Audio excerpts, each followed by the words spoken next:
Bismillahirrahmanirrahim. Assalamualaikum warahmatullahi wabarakatuh. Alhamdulillah. Alhamdulillahi rabbil alamin. Allahumma atina anfusana taqwaha wa zakkiha. Anta khairu man zakkaha, anta waliyuha wa maulaha. اللهم اجعلنا من الذين يستمعون القول فيتبعون أحسنه. آمين اللهم آمين. أما بعد. إخوة الإيمان، إخوة في الدين، أعزكم الله وأحبكم في الله. الحمد لله، الحمد لله، الحمد لله، ثم الحمد لله. الحمد لله على كل حال وفي كل حال.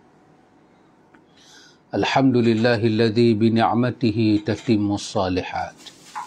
Alhamdulillah alladhi hadana lihadza wa ma kunna linahtadiya laula an hadana Allah.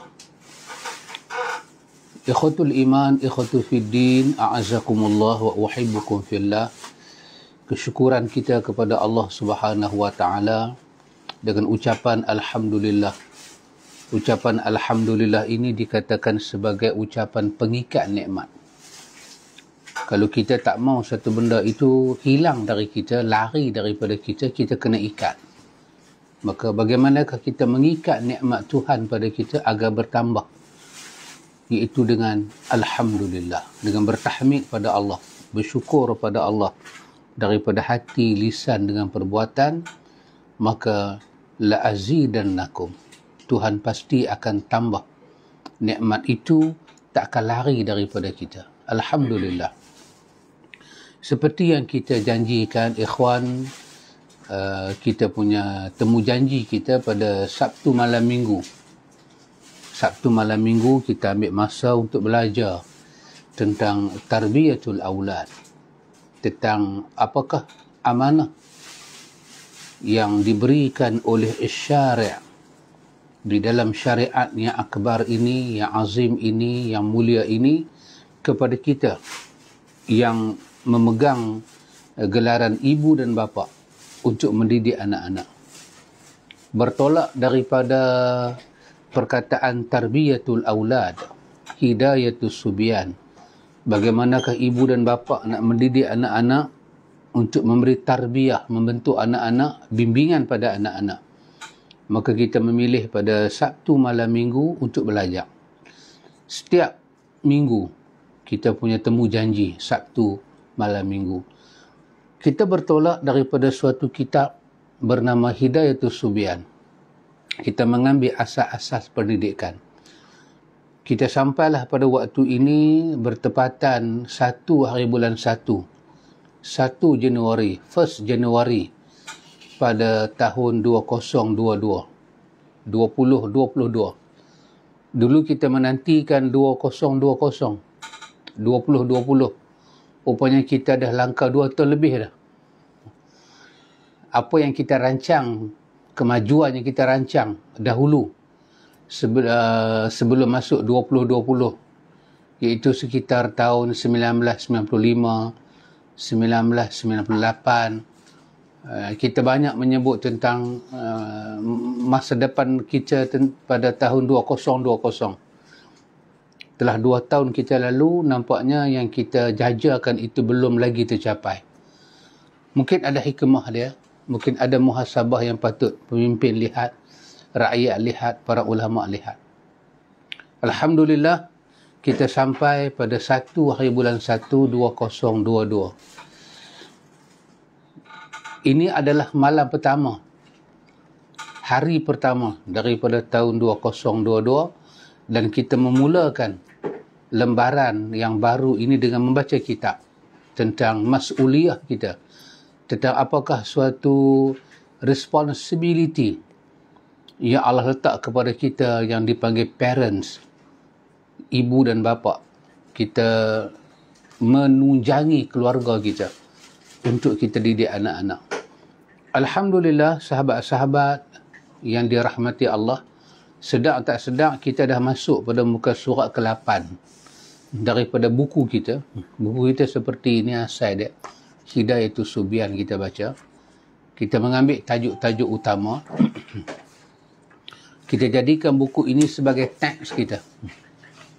Pada waktu ini kita sampai pada muka surat ke-8, ditulis Kitabus Salah. Kitabus Salah daripada kitab Hidayatus Subyan. Saya rasa kita dah melihat perkataan apakah makna salah daripada sudut bahasa dan sudut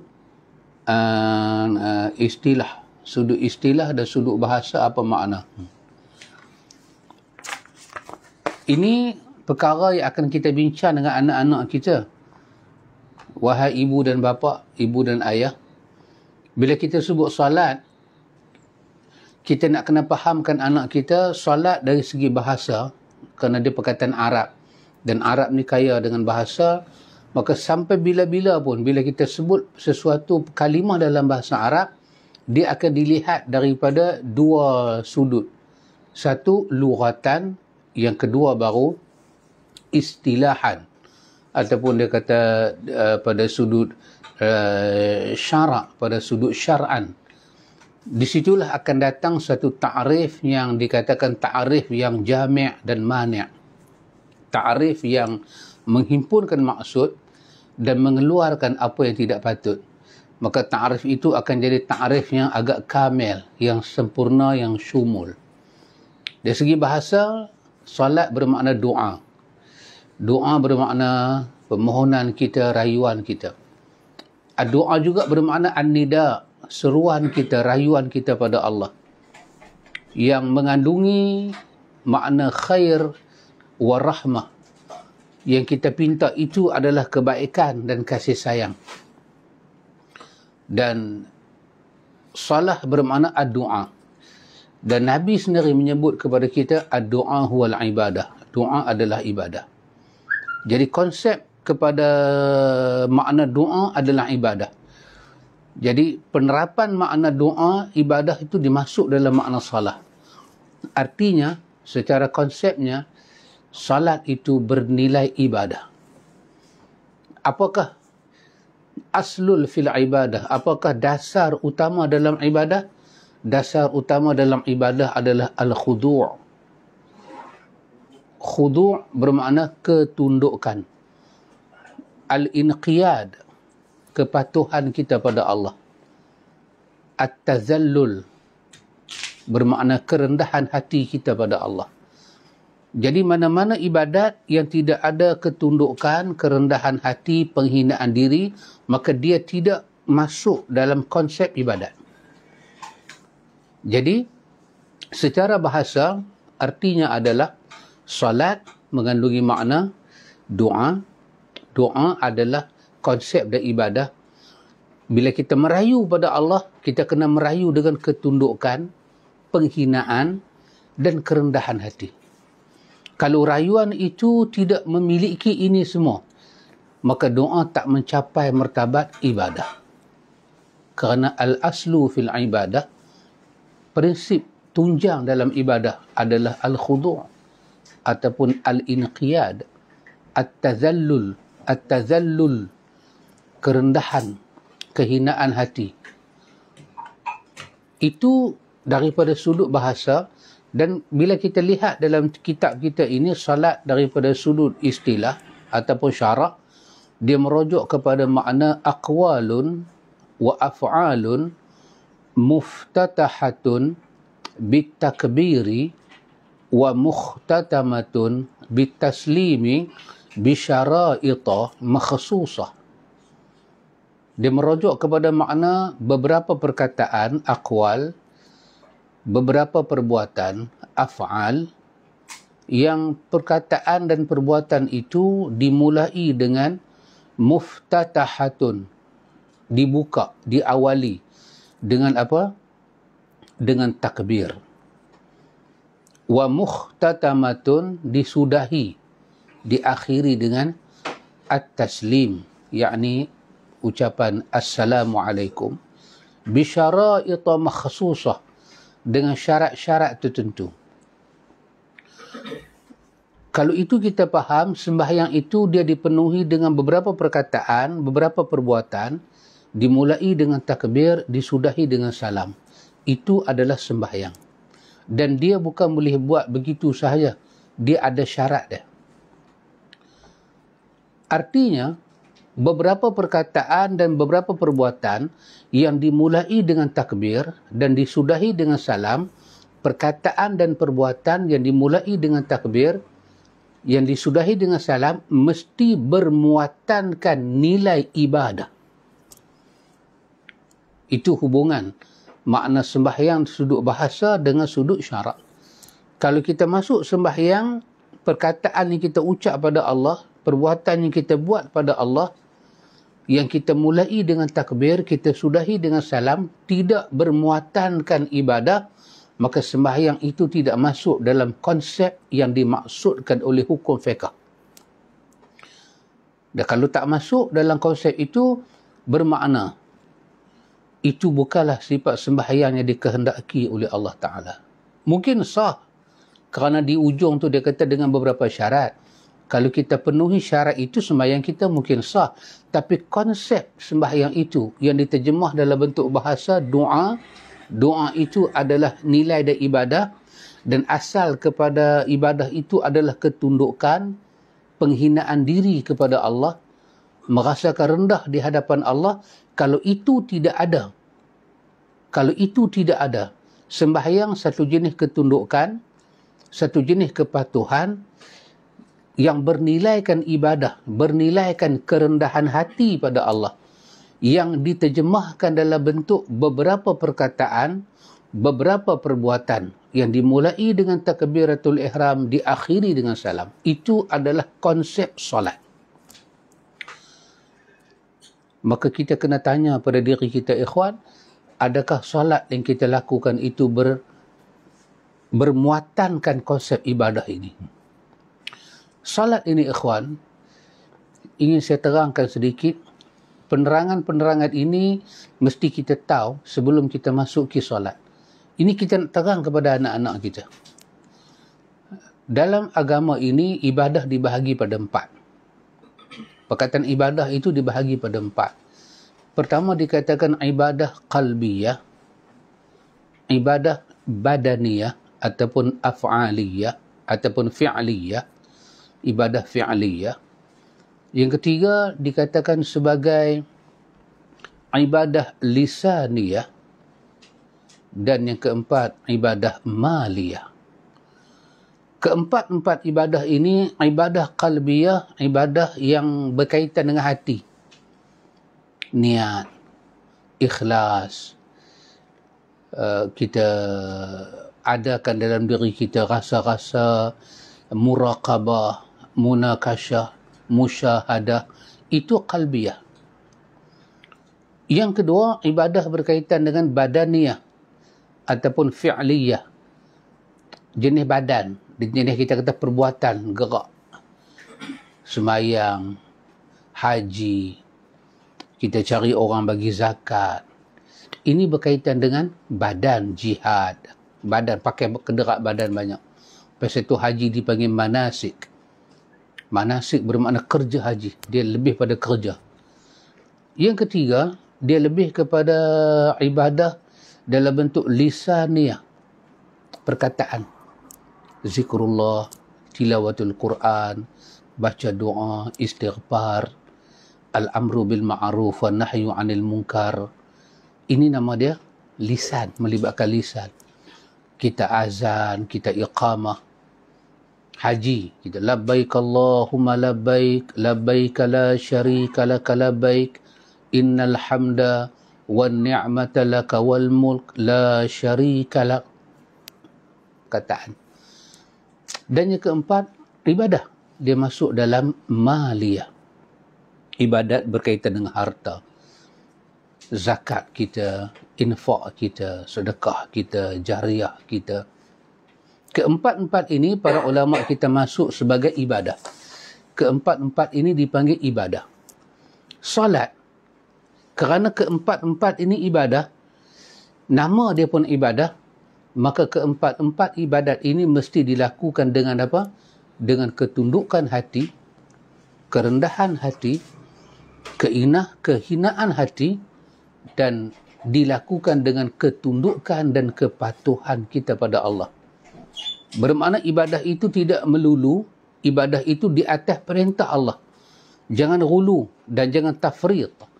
Jangan melampau dan jangan diabaikan. Dia mesti di dalam acuan dia, dalam kotak dia. Dilaksanakan dalam acuan, ukuran dan takaran dia, dan dilakukan dengan apa? Dengan tazallul. Dengan merasakan rendah hati kita pada Allah, tunduk hati kita pada Allah, dan merasakan kehinaan diri. Salat. Dalam ibadat salat ini, ikhwan, daripada 4 saya sebut tadi, ada 3 berhubung dengan salat. Apa dia? Dalam salat ada ibadah berkaitan dengan qalbiyah, fi'liyah, ataupun badaniyah, dan lisaniyah. Daripada 4 pembahagian ibadat, 3 ada dalam salat. Apa dia? Hati. Sembahyang pun dipecah kepada beberapa rukun. Rukun qalbi, rukun fi'li, dan lagi satu, rukun qawli. Qalbi berkaitan dengan hati. Niat, tertib, menjaga nawaitu lillahi ta'ala. Ini adalah qalbi. Dalam salat ada ibadah qalbiyah. Dan dalam salat ada ibadah lisaniyah. Ataupun kita baca dengan qawliyah. Ibadah qawliyah, ibadah lisaniyah. Takbir, bacaan-bacaan takbiratul ihram, takbir iftitah, takbiratul intiqalat, tasbih, tahmid, suratul Fatihah, dan surah-surahnya menjadi hay'ah kepada salat, ta'awudz, basmalah, perkataan amin, dan doa yang diajak pada kita dalam sujud, setiap kali kita sujud ataupun di akhir daripada tahiyat akhir, semua itu dipanggil qauliyah. Dia termasuk ibadah qauliyah. Dan dalam solat ada ibadah fi'liyah, badaniyah, penyertaan badan, turut melakukan ibadah. Kita angkat tangan, Allahu Akbar. Walaupun kadang-kadang ada tempat sunat, Allahu Akbar. Rukuk, Allahu Akbar. Angkat tangan balik, Sami Allahu liman hamidah, i'tidal. Sujud balik, antara 2 sujud.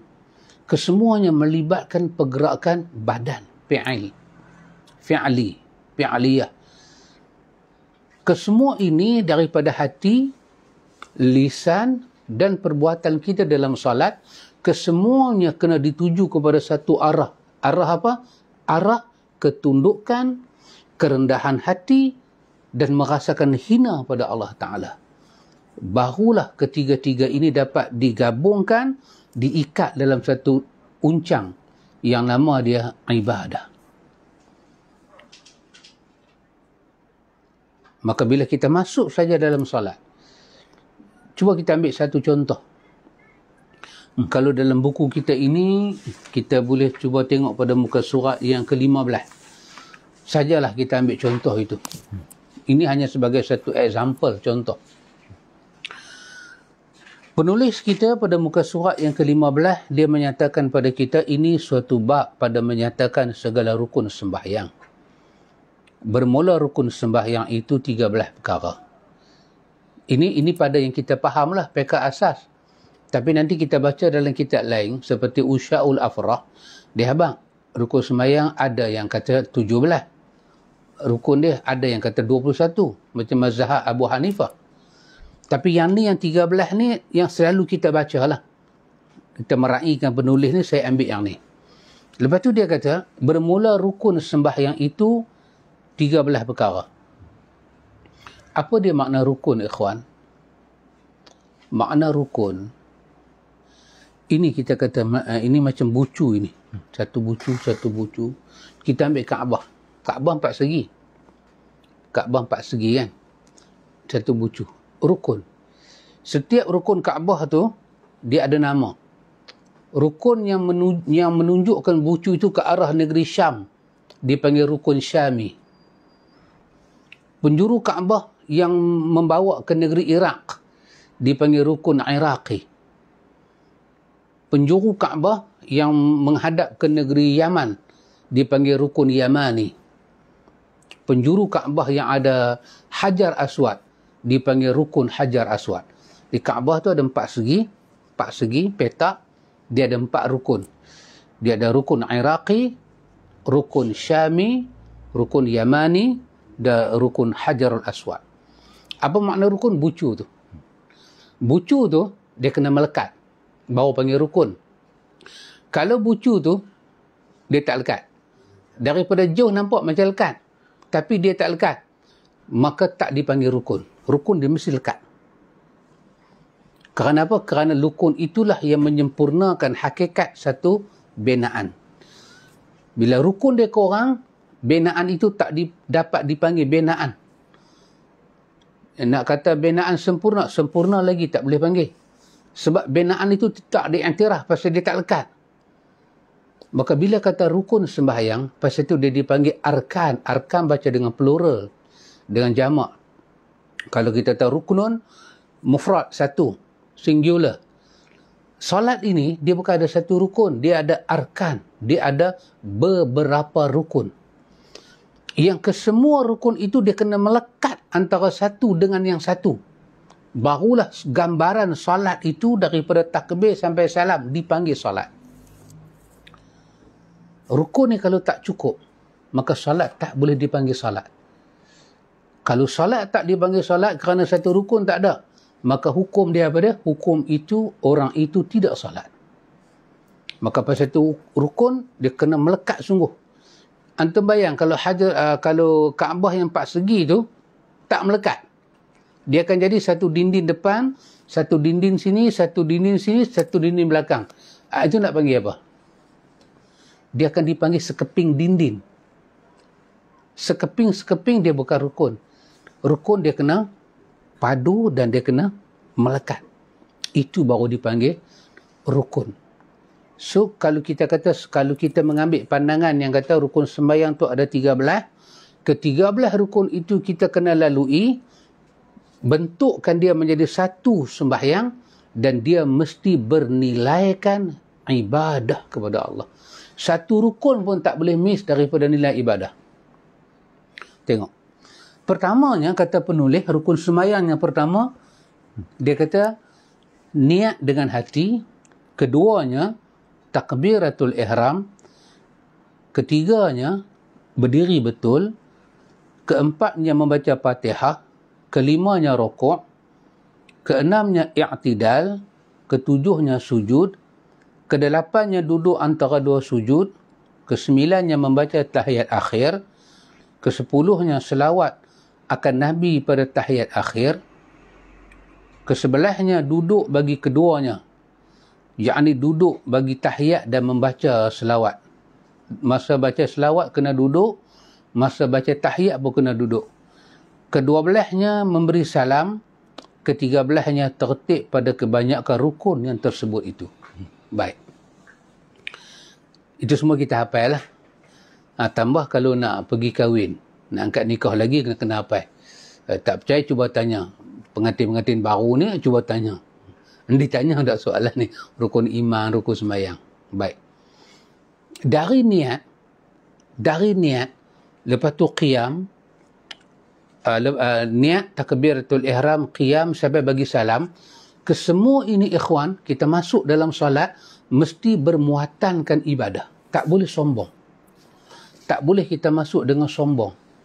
Kalau orang sebelah kita ni cakap, sebelah utara kata tak boleh masuk sembahyang dengan ranggi, dengan siru, tahu tak? Dengan timing. Tak boleh, kawan. Kenapa? Kerana solat adalah ibadah. Baik. Bila kita masuk solat dengan niat, dia duduk pada bahagian ibadah mana? Ibadah qalbiyah. Niat. Kita kena meniatkan ibadah kita itu, ketundukan kita pada Allah kerana Allah, mengharapkan wajah Allah untuk Allah. Kita kena menjauhi semampu mungkin daripada riya, daripada sum'ah, daripada ujub, daripada takabur. Maka bila kita niat tu, kita kena niat dalam hati kita apa dia? Taqarrub. Taqarrub ilallah. Mendekatkan diri kita kepada Allah. Maka kita kena ada niat membawa kita kepada ibadah, dan dia duduk di awal salat. Kita kena bawa sembahyang kita ini pada nilai ibadat, dan tempat kita nak bawa itu ialah pada awal salat, pada niat salat. Kita mesti ada niat supaya salat kita itu sampai kepada martabat ibadah. Dia sama dengan 56 surah Az-Zariyat. Wa ma khalaqatul jinna wal insa illa liya'budun. Allah kata, tidaklah aku perintahkan, tidaklah aku jadikan jin dan manusia melainkan untuk mereka beribadah pada aku. Maka apa sahaja tingkah laku kita dalam solat daripada niat. Lepas daripada niat, kita akan turun kepada takbiratul ihram. Takbiratul ihram itu dia masuk ibadah mana? Ibadah lisaniyah ataupun qauliyah, jenis perkataan. Yang ni yang wajib ni. Allahu Akbar. Apa makna takbiratul ihram? Takbiratul ihram bermakna takbir yang mengharamkan. Apa dia haram? Dia haram semua benda halal. Tadi halal bercakap, halal makan, halal minum, halal bergerak, halal itu, halal ini. Bila kita takbir sahaja, benda tu semua jadi haram. Benda haram memang haram lah. Ni benda halal jadi haram. Dia haram tempoh mana? Tempoh kita nak melaksanakan beberapa perkataan, berapa perbuatan, sampailah kita bagi salam. Barulah benda halal itu jadi halal balik pada kita, terangkat. Yang masa kita takbir ni, Allahu Akbar, mesti bernilaikan ibadah. Kita tak boleh takbir dengan sombong. Kerana kita ibadah pada Allah. Allah tak mau takbir orang sombong. Dari segi sah semayang tak sah, sah. Kita takbir dengan kita tak tahu makna dia pun sah. Mulut kata Allahu Akbar, hati kita ada di ofis, sah. Mulut kata Allahu Akbar, hati kita ada di pejabat, sah. Tapi itu bukan yang Tuhan nak. Kalau itu bukan Tuhan nak, kita tak akan sampai kepada nihayah dia. Penyudah sembahyang itu, apa yang Tuhan mahu daripada kita, tak sampai. Maka kena takbir sebagai seorang yang duduk tunduk depan Allah, sebagai seorang yang ingin melakukan ibadah kepada Allah, menghina diri pada Allah. Dan lafaz yang keluar daripada mulut kita, lafaz seorang yang rendah pada Allah. Allahu Akbar. Lepas tu kita qiyam. Ketiga adalah qiyam. Qiyam bermakna kita berdiri betul. Berdiri ini termasuk apa? Termasuk ibadah perbuatan. Ibadah badan. Kena berdiri sebagai seorang yang melakukan ibadah. Kita adalah abdullah. Kita adalah hamba Allah. Abdun, kita adalah hamba Allah, hamba yang sedang melakukan ibadah kepada Tuhan dia. Baru kita masuk kepada membaca Fatihah. Bagaimana seorang hamba baca Fatihah. Itu sebagai contoh. Sebagai contoh untuk kita muatkan makna sembahyang dengan perbuatan itu. Apa makna sembahyang sudut bahasa? Doa. Apakah nilai doa? Doa itu adalah rayuan, permohonan, seruan kita pada Allah, seruan kebaikan-kebaikan sahaja yang penuh dengan nilai kasih sayang, yang berkonsepkan ibadah. Apakah arti ibadah? Ketundukan kita, kerendahan hati kita, kehinaan diri kita pada Allah. Dan itu semua akan kita masukkan dalam solat dalam bentuk beberapa perkataan yang bernilaikan ibadah, kerendahan seorang hamba, berungkap kepada Allah, melakukan perbuatan, dimulai dengan takbiratul ihram, disudahi dengan salam. Jadi ikhwan, bidayah sembahyang ni apa dia? Permulaan sembahyang itu ialah kita menghadap Allah Ta'ala dengan apa? Dengan nilai ibadah. Dengan nilai ibadah. Yang ni ikhwan, yang macam ni macam mana kita nak buat? Yang ni lah. Kita semayang ni tak ada masalah. Saya fikir semua orang boleh semayang. Tapi semayang yang betul ni. Pasal tu kita kena ingat balik apa Nabi sebut pada kita. Sallu kama ra'aitumuni usalli. Hadis ni cukup dahsyat, ikhwan. Semayang macam aku semayang. Bukan Nabi sepanjang 23 tahun ajak kita rokok saja, ikhwan. Ajak baca dalam rokok saja. Tapi Nabi telah ajak kepada kita erti sembahyang sebenar-benarnya. Nak capai pada martabat qad aflahal mu'minun alladhina hum fi salatihim khashi'un. Ya subhanallah, Nabi ajak. Nabi kata beruntunglah orang, Nabi membacakan ayat Allah, beruntunglah orang-orang yang beriman. Siapa dia orang yang beruntung? Orang beriman. Siapa dia ciri-ciri orang beriman? Alladzina hum fi salatihim khashi'un. Mereka menguasai sembahyang mereka. Mereka tak hilang diri mereka dalam sembahyang. Mereka khusyuk, mereka tumpu, mereka fokus. Maka Allah kata untung. Jadi kerana itu, untuk dapat khusyuk ni, untuk dapat nihayah. Nihayah, Melayu panggil apa? Ustaz Samsul? Penyudah. Bidayah awal kan? Nihayah kan? Saya kena tanya Samsul masalah bahasa. Takut saya tersilap. Di ujung sembahyang tu nak dapat ni, pujian daripada Allah. Mustahil orang Allah memuji orang yang masuk sembahyang dengan Allahu Akbar tapi hati sombong. Hati tak ada nilai ibadah. Maka yang ni ikhwan, kita kena bekerja agak keras untuk faham makna sembahyang. Saya ingin berkongsi dengan antum sekalian dalam pertemuan ini untuk kita membongkarkan apakah makna salat ini. Beberapa perkara yang para ulama kita kata kita kena ambil tahu sebelum sembahyang. Lebih kurang para ulama sebut 6 perkara. Mereka sebut 10, tapi saya ringkaskan jadi 6. Pada saya dalam 10 tu ada benda perkara yang berulang mereka sebut, saya jadikan dia 6. 6 perkara ini ikhwan, saya merasakan kita duk kena ingat. Kita duk kena ingat. Selalu kita kena ingat. Supaya bila sampai waktu sembahyang, benda tu menguasai kita. Kita masuk sembahyang dengan takbir. Sembahyang, ingat, sembahyang dimasuki dengan takbiratul ihram. Tak dimasuki dengan benda lain. Tapi antara satu sembahyang dengan satu sembahyang, dia ada tempoh senggang masa yang panjang. Tadi kita dah buat dah sembahyang isyak. Nanti subuh pula nak mai. Dia ada senggang masa yang panjang. Senggang masa yang panjang ni lah kita duk kena ingat. Latih diri kita ingat 6 perkara ni. Supaya bila masuk waktu sembahyang, kita mudah menghadapi Tuhan dengan konsep ibadat tadi. Apa dia perkara pertama, ikhwan? Perkara pertama kita kena tahu, para ulama kita katanya ialah bahawa kerana sembahyang ni dia masuk dalam ibadah. Dari segi bahasa, dia makna masuk dalam makna ibadah. Dari segi istilah pun, pelaksanaan dia adalah pelaksanaan ibadah. Apakah ta'rif ibadah? Para ulama kita kata, ini perkara pertama kita kena simpan dalam kepala kita. Bila sebut ibadah, dia merujuk kepada ismun jami' likulli ma yuhibbuhu Allah wa yardahu min al-aqwali wal af'ali az-zahiratu wal batinah.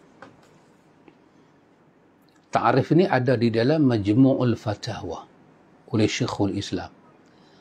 Apa dia? Bila sebut ibadah, sembahyang dari segi lughah bermakna ibadah, dari segi bahasa, dari segi istilah, beberapa perkataan, perbuatan dimulai dengan takbiratul ihram, disudahi dengan salam dengan syarat tertentu. Yang perkataan perbuatan itu kita nak persembahkan pada Allah berkonsepkan ibadah. Kerana konsep dia ibadah, maka sebelum kita sembahyang ni kita duk kena ingat dah apa dia. Bila sebut sahaja ibadah, ibadah itu dia merujuk kepada suatu nama. Bila kata ibadah, dia adalah suatu nama yang menghimpunkan kecintaan Allah dan keredaan Allah. Ibadah tak dipanggil ibadah kalau Allah tak cinta, Allah tak redha. Daripada perkataan dan perbuatan yang zahir dan yang batin. Artinya ikhwan, perkara pertama kita kena ingat, bila kita sembahyang, dia masuk dalam ibadah secara bahasa dan istilah. Apabila kita takbiratul ihram, kita kena bekerja keras, ataupun dalam bahasa penyucian jiwa dipanggil mujahadah, bekerja keras supaya kesemua perkataan kita dalam sembahyang, kerana dia adalah beberapa perkataan, semua perbuatan kita masuk di dalam kecintaan dan keredaan Allah, yang zahir dan yang batin. Itu kena ingat dulu. Bila sebut ibadah, benda tu kena ada dalam kepala kita. Sembahyang adalah beberapa perkataan dan perbuatan. Ibadah adalah apa sahaja yang Allah cintai dan Allah redha daripada perkataan dan perbuatan yang zahir dan yang batin. Maka bagaimana ibadah kita, semua bacaan kita dalam solat, semua perbuatan kita dalam solat mesti sampai kepada martabat yuhibbuhullah wa yardahu. Allah kena cinta, kasih dan Allah redha.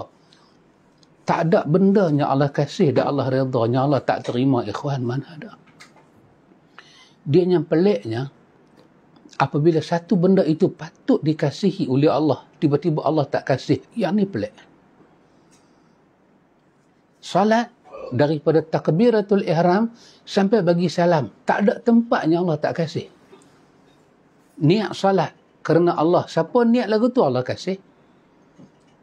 Takbiratul ihram, perkataan Allahu Akbar, perkataan tu Allah kasih, membesarkan dia.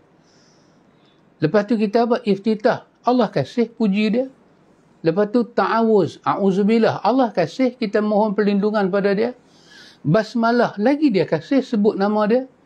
Fatihah, lagi dia kasih. Bacaan amin, dia kasih. Surah-surah yang kita baca, dia kasih. Perbuatan kita rokok, dia kasih, kita tunduk pada dia. Tiba-tiba lengkap kita solat, semua tu benda Allah kasih, Allah cinta. Tiba-tiba Allah tak terima. Yang ni nama dia should be wrong somewhere. Artinya kita tidak bermujahadah. Artinya kita lalai apakah makna sembahyang. Kerana dia bernilaikan ibadah, maka perkara yang pertama ni para ulama kata, kita kena ingat baik-baik. Apa saja perbuatan kita daripada niat, kerana dalam salat tadi menghimpunkan 3 jenis ibadah kan? Ibadah hati, perbuatan dan bacaan. Kesemua itu kena capai kepada martabat yuhibbuhullah wa yardahu. Maka bila kita solat kita dibahagi pada 2. Ada satu dalam solat dipanggil rukun, ada dipanggil sunat dalam solat. Saya kata dalam bahagian pertama ni lagi kita kena ingat, bila sebut sahaja rukun sembahyang fardu sekalipun, satu benda kita kena ingat, ra'sul mal wa huwa aslu tijarah wa bihi tahsulu an-najah. Sebut perkataan salat, sebut perkataan fardu, satu benda kita kena tahu, dia adalah modal utama. Ra'sul mal, dia adalah modal utama. Dia adalah perkara asas, perkara pokok. Kalau orang berniaga, ra'sul mal dipanggil modal. Modal pertama. Yang dengan modal ini, dia adalah aslul tijarah. Dia adalah aslul tijarah. Asas bagi suatu perniagaan. Dengan modal itulah tahsulun najah. Kita akan dapat keberuntungan dan kejayaan. Tanpa modal kita tak boleh berniaga.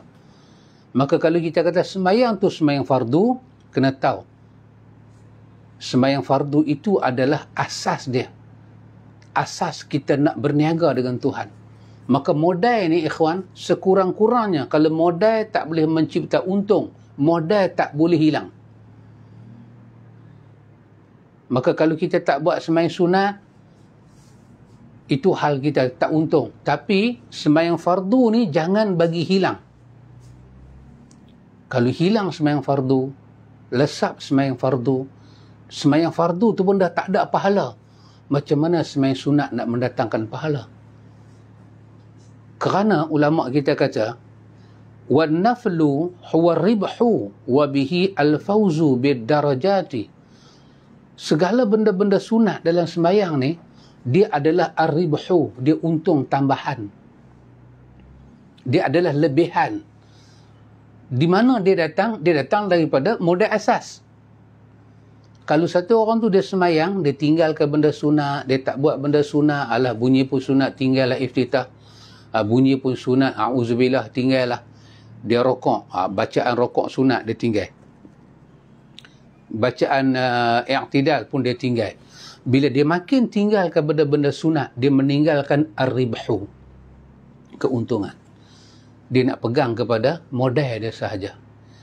Yang ni para ulama kata kita kena tahu dulu sebelum kita salat. Kenapa dalam salat itu ada rukun, ada benda sunat dan ada benda makruh. Benda makruh dalam salat bermakna makin banyak kita buat, kita makin menghampiri kerugian. Kita tak akan rasa keuntungan. Kalau benda sunat itu kita tinggal, dia automatik. Bila tinggal benda sunat, bermakna benda makruh ambil alih. Bila kita tinggalkan benda makruh, bermakna benda sunat akan ambil alih. Maka yang ni para ulama susun pada kita, kita kena ingat daripada awal. Ingat apa ikhwan? Bahawa salat, dia kena segala perbuatan salat, termasuk perbuatan segala perkataan dalam salat, perkataan yang wajib, rukun, perkataan yang sunat dalam sembahyang cukup banyak. Tasbih, tahmid, ta'awuz, doa, banyak dalam salat yang Nabi ajak. Kesemuanya itu kita kena buat supaya kita sampai kepada kecintaan dan redha Allah Subhanahu wa taala. Yang ni yang pertama ikhwan. Perkara yang kedua yang kita kena tahu pada ikhwan. Perkara yang keduanya ialah bahawa ini semua saya kata kita kena tahu sebelum kita nak pergi sembahyang. Sekarang ni duk kena ingat. Daripada lah kita belajar, kita ingat elok-elok benda Nabi dihadam. Nanti bila masuk sembahyang subuh, kita boleh sembahyang dengan mengamalkan dah benda ni. Yang kedua pada ikhwan, yang kedua kita kena tahu bahawa annallaha ta'ala mutalli'un ala dhamirika wa musyrifun ala zahirika wa batinika wa muhitun bi jami'il lahazatika wa khataratika wa khutawatika wa sairi sakanatika wa harakatika. Ini perkara kedua. Bila kita masuk nak sembahyang, kenapa ni kita kena ambil tahu ikhwan? Kerana kita nak capai martabat ibadat dalam sembahyang tu. Kita kena tahu bahawa sesungguhnya Allah mutalli'un ala dhamirika. Dia sangat tahu tentang hati kita yang paling dalam. Nak habaq kata hati tu dalam, bahasa Arab dia kata dhamir. Qalbun, hati. Yang ada dalam hati tu dia panggil dhamir. Allah Ta'ala ini mutalli'un. Mutalli'un, kalau dalam bahasa dia merujuk kepada maksud dia apa? Pengetahuan yang cukup luas. Allah Ta'ala sangat luas pengetahuan dia tentang hati kita yang nak berdiri depan dia ni. Wa musyrifun ala zahirika wa batinika. Bukan sahaja Allah tahu hati kita yang paling dalam tu, bahkan Allah mengawasi hati kita tu, yang zahir dan yang batin. Bahkan wa muhitun bi jami'i lahazatika wa khataratika wa khutawatika wa sairi sakanatika wa harakatika.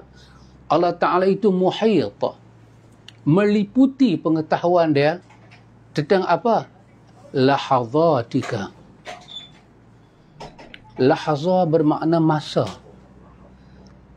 Lahzah, masa. Tapi dia masa macam mana? Masa yang pendek. Allah meliputi ilmu dia yang sangat dalam tentang masa kita yang sikit. Dan dia mengetahui tentang khataratika, lintasan-lintasan hati kita. Wa khutawatika, langkah-langkah kita. Wasairi sakanatika, dan Allah mengetahui diam kita. Kita diam tu pasal apa? Dan waharakatika, Allah mengetahui gerak kita. Sebelum kita nak masuk dalam sembahyang, kita ingat benda ni baik-baik. Kita diam pasal apa? Tengah kita sembahyang kita diam takut serangga ke? Ataupun kita diam kerana dia ke? Kita bergerak tu pasal apa? Kita bergerak nak ke mana? Kerana tuntutan solat ke? Apakah? Gatai ke? Apakah? Semua Allah tahu. Muhayat, meliputi. Meliputi. Dan Allah sangat-sangat tahu pasal dhamir kita. Dan dia mengawasi kita. Benda ni kena ingat 24 jam. Bila kita nak masuk di dalam zon solat. Kita hadam di luar solat. Nanti kita praktik benda ni dalam solat. Dia mudah. Yang ketiga. Fata'addaba ayyuhal musallin. Yang ketiga, kita kena tahu. Di atas dua perkara di atas itu, lahir yang ketiga. Maka hendaklah orang yang sembahyang itu beradab. Pertama, dia kena beradab pasal apa? Kerana solat itu ibadat. Dan tuntutan ibadat itu apa dia? Kerendahan hati, ketundukan, kehinaan diri. Dan yang kedua, dia kena beradab pasal apa? Pasal dua perkara yang kita sebutkan di atas tadi. Allah awasi dia. Macam mana dia kena beradab? Beradab zahiran wa batinan baina yadayillahil aziz. Dia kena tahu bahawa dia berdiri itu di hadapan Allah yang aziz, yang maha perkasa. Fata'adduba al-abdu az-zalil al-muznib ala hadratil al-malikil jabbaril qahar. Macam mana dia beradab? Seolah-olah beradabnya seorang hamba di depan sang maharaja yang jabbar, yang qahar, yang cukup bengih, yang cukup garang. Allah Ta'ala al-jabbar, al-qahar. Macam mana duduk depan sang maharaja? Dia seorang abdi, dia seorang hamba, yang hamba ini zalil, hamba yang hina, yang hamba itu muznib, berlemuh dengan dosa. Tiba-tiba hamba yang macam ni zalil, muznib, berdiri di depan Malikil Jabbar Al-Qahar. Maka dia tak akan berani panggung kepala dia. Maka itu dikatakan adab. Fajtahid alla yaraka maulaka haitsu nahaka wala yafqidaka haitsu amaraka. Bila kita berdiri depan Tuhan, kita kena bersungguh-sungguh. Jangan sampai Allah melihat kita pada tempat yang dia larang. Dan jangan pula ketika dia tengok kita, kita tak duduk pada tempat yang dia perintah. Masa dalam solat itu ada larangan dia, yang kita panggil dengan perkara membatalkan solat. Dan dalam solat itu ada suruhan dia. Suruhan dia, hati kita menghadap dia. Dan jangan sampai bila Allah tengok kita, dia dapati hati kita tak ada pada tempat yang dia perintah. Dan hati kita ada pada kawasan yang dilarang. Maka kita terus dihukum sebagai hamba yang sembahyang tapi tidak beradab. Itu yang ketiga. Itu yang keempat. Yang berikutnya, kita kena tahu apa ikhwan, bila kita nak solat, yang ni. Wa ahdir qalbaka ma anta fihi. Bila kita nak solat, kita berdiri nak solat, kita kena bawa hati kita dan sedap hati kita duduk tak mana. Tak mana hati kita duduk. Kena sedap ikhwan. Sekarang kita duduk tak mana, kita duduk atas jadah menghadap kiblat dengan wudu, menutup aurat, nak sembahyang. Maka bawa hati kita, bagi tahu pada diri kita, aku nak sembahyang. Pasal apa? Tak kalau kita akan duduk tempat yang kita tak sedar diri. Kita dah buka televisyen, anak-anak ada, cucu ada, semua ada, gambar ada nak start. Anak-anak kita, cucu-cucu duduk main depan televisyen. Kita kata, diam, gambar nak start dah. Kerana kita tahu tak mana kita duduk. Orang datang rumah kita, nak bersembang dengan kita, anak kita kecil, cucu kita kecil, duduk buat ramai, duduk main. Kita halau dia pun main kat dalam. Kerana kita sedang position apa kita duduk. Tapi kenapa bila kita berdiri depan Tuhan, kita tak sedar? Kita tak sedar pakaian kita macam mana. Kita tak sedar masa kita, suasana kita. Kadang-kadang kita tak sedar tempat kita sembahyang. Maka yang keempat ini dia kata, wa ahdir qalbaka ma anta fi. Kena bawa hati kita hadir di mana kita ada. Kita ada depan Rabbul Alamin. Wa farrighhu minal waswasi. Kosongkan hati kita daripada was-was. Wanzur baina yaday man taquma wa man tunaji. Cuba renung sebentar sebelum kita sembahyang.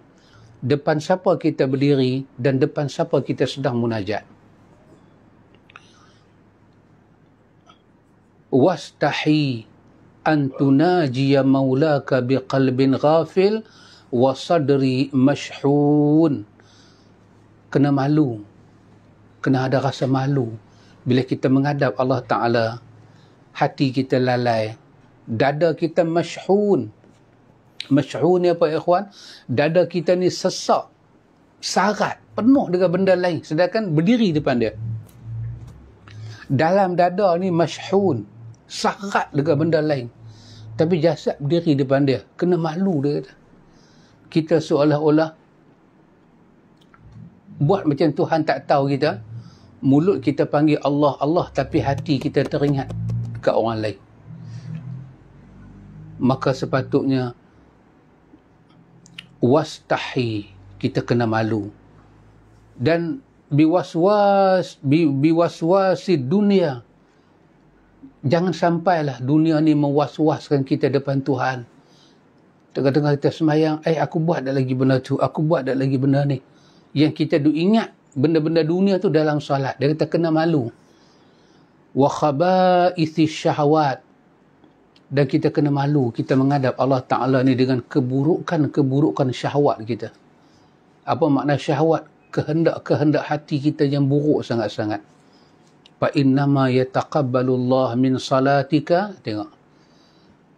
Kau kena ingat elok-elok. Sesungguhnya Allah Ta'ala menerima sembahyang kau ini biqadri khusyu'ika. Kadar dia ikut kadar khusyuk engkau. Wa khudu'ika, ikut kadar tunduk engkau. Wa tawadu'ika, ikut kadar kerendahan hati engkau. Wa tadarru'ika, ikut kerendahan sebanyak mana kau tersimpuh depan dia. Kadar itulah Tuhan terima. Wa'bud fi salatika ka'annaka tarahu.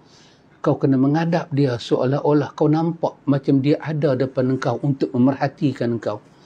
Walaupun kau tak nampak dia, kau kena tahu dia perhati engkau. Bukanlah kerana kau nampak dia baru dia perhati engkau. Kau tak nampak dia pun dia perhati engkau. Dan kadar dia terima salat engkau itu bukan kadar masa yang kau bagi. Kadar hati kau kat dia banyak mana. Berdirilah sejam setengah pun sembahyang. Tapi kalau kita ingat tu sikit pada dia, sikit tu dia balas. Ya subhanallah ikhwan. Dan yang ini dia kata. Bila kita nak salat, masuk perkara berikutnya. Yang ini kita kena tahu adabuha. Bila kita dah nak salat, adab apa kita kena ada? Satu dia kata, itraqur ra'si. Jangan tunjuk kesombongan kita dengan angkat kepala kat dia. Itraqur ra'si tak mah. Jangan angkat kepala tunjuk kat dia. Tunduk ke bawah. Tengok ke depan. Jangan macam orang sombong kan. Bila orang cakap kita jegir, balas jegir. Jangan. Tunduk. Ghaddul basar. Ataupun ghaddul tarf. Pandangan kita tu. Jangan tunjuk mata kita lihat depan Tuhan. Pandangan kita. Jama'ul hammi. Fokus kita. Masa kita buat tu. Kita ada di tempat kita. Kita alhamdulillahi rabbil alamin. Ya, kita fokus dengan bacaan kita. Tumpukan perhatian kita. Dawamus somt. Sentiasalah kita bawa sifat sumt. Kita tak bercakap benda-benda lain. Walaupun ada banyak benda melintah depan kita, kita tak tegur. Kekalkan kita punya sumt. Diam dalam bentuk perkataan. Sukunul jawarih. Sukun, tenang tubuh badan kita menghadap Allah Ta'ala. Tak adalah semua gatai kita nak garu. Tak. Sukunul jawarih. Tenang anggota kita. mubadaratul amr. Lepas takbir, Allahu Akbar. Lepas takbir tu, apa perintah lepas takbir? Iftitah. Laksanakan perintah dengan segera. Lepas iftitah, apakah perintah dia, tuntutan dia? Fatihah. Laksanakan Fatihah. Mubadaratul amr bermakna bersegera melaksanakan apa yang diperintah. Dah kamat dah. Apa yang diperintah kepada kita? Semayang. Kadang-kadang dah kamat dah, ikhwan. Dah kamat dah. Imam tak ada. Hang tunjuk aku tunjuk hang. Tidak ada mubadaratul amr. Menyegerakan perintah. Tak ada. Itu menunjukkan kita biadab. Apalagi, ijtinabun nahi. Sepanjang kita solat ada larangan dia. Jauhi larangan itu. Qillatul i'tirad alal qadri. Masa kita solat itu, ikhwan, kurangkanlah. Qillah. Sepatutnya bukan qillah, tapi ulama kita guna qillah. Kurangkanlah berpaling kita daripada Tuhan. Sepatutnya tak boleh berpaling. Tapi susah. Kita akan ingat banyak benda. Tapi sedikitkanlah. Qillah, qalil, qillah. Sikitkan i'tirad. Nampak sangat kita ni macam berpaling. Kurangkanlah. Wadawamu zikr. Sentiasalah kita dengan Allah dalam sembahyang. Ingat. Bila kita baca tasbih, kita cuba hayati makna dia. Mulazamatul fikr. Sentiasalah fikiran kita berjalan dengan setiap tindak tanduk kita dalam solat. Kalau katalah imam tu tersilap. Mulazamatul fikr. Kita berjalan sampai kita pun tak tahu imam ni silap ke tak. Tengok orang bangkit, pasal baru orang bangkit. Imam tinggal tahiyat ke, sampai kita tak langsung berfikir berapa rakaat dah. Ini tidak boleh walaupun kita makmum. Mulazamatul fikr. Fikiran kita kena ada dalam kita solat. Isarul haqqi alal batil. Kena tahu keutamaan kita atas kebenaran, bukan kebatilan. Kita menghadap Allah Ta'ala dengan kebenaran. Maka tak boleh cepat-cepat nak tinggal semayang. Pasal apa? Pasal ada banyak kerja nak buat ni, nak perhabis. Tak boleh. Isarul haqq alal batil. Wal iyasi anil khalq. Masa kita solat itu jangan pernah mengharap pada makhluk. Hanya pada Allah. Kadang-kadang ada ikhwan. Pasal apa? Pasal kita janji dengan orang. Time. Kita semayang nak perhabis. Punya buruk adab dengan Tuhan. Tapi macam mana nak buat? Kerana kita tak dididik semayang tu makna apa. Pasal tu kita tak boleh kuasai benda ni. Pasal kita pun tak tahu adab. Kata tak boleh semayang macam tu. Ada orang semayang. Bila dia seluar dia pakai. Tak tahulah ketat sangat ke. Longkang seluar tu kecil sangat ke. Bila dia rokok nampak loroh pungkok dah. Dalam semayang dia duduk kena tarik. Ya Allah. Jangan begitu ikhwan. Kena ada suatu kesopanan dan adab dengan Tuhan. Wa khudu'u tahatal haibati. Ini paling dahsyatlah. Tunduk di hadapan kehebatan Allah. Kena rasa hebat dia. Wal inkisaru tahatal haya. Malu kita depan Allah tu kena tinggi.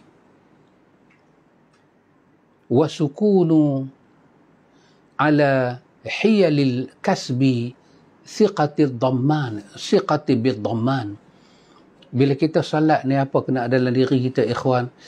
Kita kena tawakal. Kepercayaan kita tinggi terhadap segala janji Allah untuk kita. Allah sebagai dhamin, penjanji. Dia nak bagi rezeki, dia nak melapangkan dada kita. Apa saja berkaitan dengan janji Allah. Kita dah tunai dah perintah Allah, janji dia apa pada kita? Kita kena siqah dengan janji dia. Kena percaya sungguh dengan janji dia.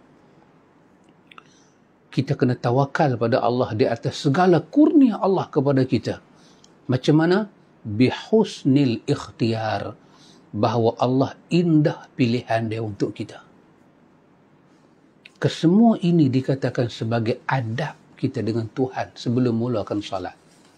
Kenapa adab ni lahir ikhwan? Kerana dia nak apa dengan makna salat tu. Kalau satu orang boleh, ada satu orang yang Nabi tegur dia bukan buat apa ikhwan, dia bukan semayang apa, dia cuma datang semayang, dia tengok imam dah rokok, dia rasa kalau dia nak berjalan tak dan lagi imam yang i'tidal, dia pergi rokok depan pintu dengan niat makmum lah, dia rokok Allahu Akbar, lepas tu dia berjalan dalam rokok, dia berjalan pergi. Nabi dapat tahu lepas semayang, Nabi puji ke dia? Nabi kata bagus lah, semangat. Lepas tu Nabi kata sepatah, Nabi kata wala ta'ud, lain kali jangan ulang dah sikap ni. Bagus. Nabi tak suruh dia qada semayang tu, bagus. La ta'ud, next time Nabi kata jangan ulang dah. Nabi kata alaikum bisakinah, menghadap Tuhan dengan ketenangan, jangan lari. Kalau orang rokok lah, nanti kamu yang mana kamu dapat, yang mana kamu luput tambahlah.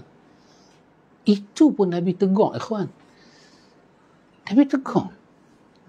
Tu bayang kalau kita main semayang, dah penat, dengan dada duk muak, semayang pula nak perhabis time. Pas kalau ini kita kena kita, ya Allah, kita dah solat dah masuk 2 rakaat, Allah nak perhabis bagi 3, 4, pasal apa? Pasal kita parking kereta kita tu, time tu nak habis. Dan kita tahu bunga kuasa duk ronda. Oh, kita cemas. Maka kalau kita solat, kita terpaksa jangan cemas. Kenapa? Kena siqah bidhamman, kena mempercayai sungguh janji Allah, dia bela orang yang taat pada dia. InsyaAllah Allah akan bagi syafaat kat kereta kita. Tak boleh perhabis. Kalau kita perhabis, bermakna kita telah pun memberi keutamaan kepada iyas anil khalq. Kita dah tunjuk kita bergantung dengan dunia, sedangkan kita berdiri depan Tuhan. Memang luar solat pun kita bergantung dengan dunia banyak, dan dalam solat. Pasal itu ikhwan, bila satu orang tu solat, orang yang tidak solat, apakah tanggungjawab dia? Dia tidak boleh mengganggu orang solat. Dia ganggu orang solat, dia dikatakan ganggu orang yang beribadah pada Tuhan. Keras hukuman Tuhan pada dia. Orang tu duduk solat, siapa punya kereta ni, tolong ubah, kawan tu duduk solat. Bila kita buat lagu tu, apa akan jadi dengan solat dia? Akan hilang nilai ibadah, dia akan cepat-cepat nak berhabis solat dia. Sedangkan dia solat tu bukan lama sangat pun. Ikhwan, kerana solat itu bernilai ibadah, kesemua ini menjadi suatu tuntutan kepada kita. Kerana solat itu ada dia punya nihayah dia, dan setiap benda yang ada nihayah, dia pasti ada bidayah, penyudah. Penyudah kita apa dengan salat ikhwan? Kita bagi aja salam. Assalamualaikum warahmatullahi, Assalamualaikum warahmatullahi. Kita nak dapat kesempurnaan package bahawa kita telah beribadah pada Allah. Makna nihayah dia adalah kita meraih ibadah. Tapi kalau bidayah dia, permulaan dia, tak tahu apa itu ibadah, mustahil nihayah kita dapat. Mustahil sembahyang tu masuk di dalam ma yuhibbullah wa yardahu. Ikhwan, a'azakumullah, ini di antara kesopanan yang kita belajar tentang makna salat.